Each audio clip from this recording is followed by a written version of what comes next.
Assalamu alaikum wa rahmatullahi wa barakatuhu. Yesterday I talked to you about the importance of dhikr and what is the value of dhikr in the court of Allah subhanahu wa ta'ala.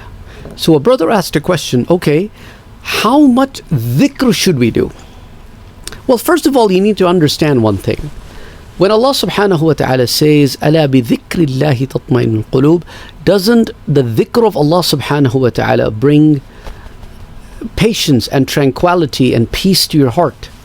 And then in other places Allah subhanahu wa ta'ala talk about those individuals from men and women, الذَّاكِرِينَ اللَّهَ كَثِيرًا وَالذَّاكِرَاتِ, and uses the word kathir in it, abundance. So when such words are used, then there is no limit to it.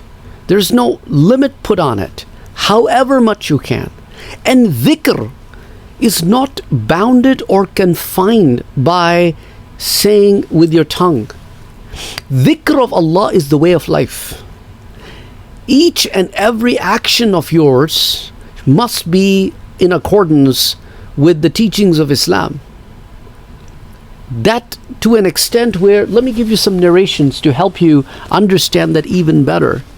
There is a narration that is narrated by Abi Sa'id al-Khudri radiyallahu ta'ala anhu, that anna Rasulullah sallallahu alayhi wa sallam qal, the Prophet sallallahu alayhi wa sallam said, أكثروا ذكر الله, do the dhikr of Allah subhanahu wa ta'ala in abundance, حتى يقول مجنون, and that when people see you, they may think that you are overwhelmed with this love. That love Allah subhanahu wa ta'ala to that level. Your life is basically, you don't exist. Now if you ask me the spiritual meaning, you don't exist, only He exists. And you don't exist and only He exists. When you reach that point in life, that's when the people around you who call themselves sane think that you are insane, and in fact you are the one who is sane, and they have not yet reached that point. And this hadith is reported by Imam Ahmad ibn Hanbal in Al-Musnad, hadith 11,671, and also hadith 31,692, and Imam Ibn Hibban reports it in Al-Sahih, hadith 18,817, and Imam Hakim reports it in Al-Mustadrak and says, هذا حديث صحيح الإسناد, and of course it is reported by Imam Ibn Hibban, so in his Sahih, so it is of a Sahih category. And other people have also narrated this hadith, like Imam Al-Bayhaqi in Shu'ab al-Iman, Imam Dailami in Musnad al-Firdaus, and many others. I'll give you one more narration.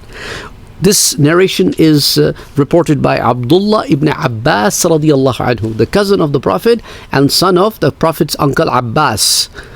He narrates this hadith, قال رسول الله صلى الله عليه وسلم اذكروا الله ذكرا, mention Allah subhanahu wa ta'ala so much that when the munafiqun, the hypocrites look at you, يقول المنافقون إنكم تراؤون, you are the one who are showing off, but you are not showing off. You have been changed inside out in the love of Allah subhanahu wa ta'ala. You are spiritually elevated to a level where to you none of this matters. What matters is Allah subhanahu wa ta'ala. May Allah make us among those people who love Him so much, the way He should be loved. Unfortunately, the state of our hearts is very bad. I mean, this is how I look at it. You are all much better than I am. And I look at myself, I'm like, Ya Sa'ad, you are a lost case. May Allah have mercy on you. This hadith is reported by Imam Tabrani in Al-Mu'jam Al-Kabir, hadith 12,687. And Imam Abu Nu'aym reports it in Al-Hilyat Al-Awliya, and Ibn Rajab reports it in Jami' Al-Ulumi Wal-Hakam, and Al-Manawi in Fayd Al-Qadir. And some people are like, why do you mention so many names, so many books? One is enough. It just gets overwhelming. Well, I know it can get overwhelming, but think about it. When you repeatedly hear these names over and over again, then you get familiar with them. You get familiarized. The idea of this channel and my YouTube channel, Deep Deen, is to bring knowledge to you and not just limit you. That's why sometimes we take a little bit more time than typically people would take in answering the question. Now, some people get bothered by it and they're like, that's too long. But again, you need to understand the purpose of this channel, and the purpose of me coming to you is I don't want to just give you something that is already out there. Rather, I want to give you something that I believe should be given out because it's locked in books.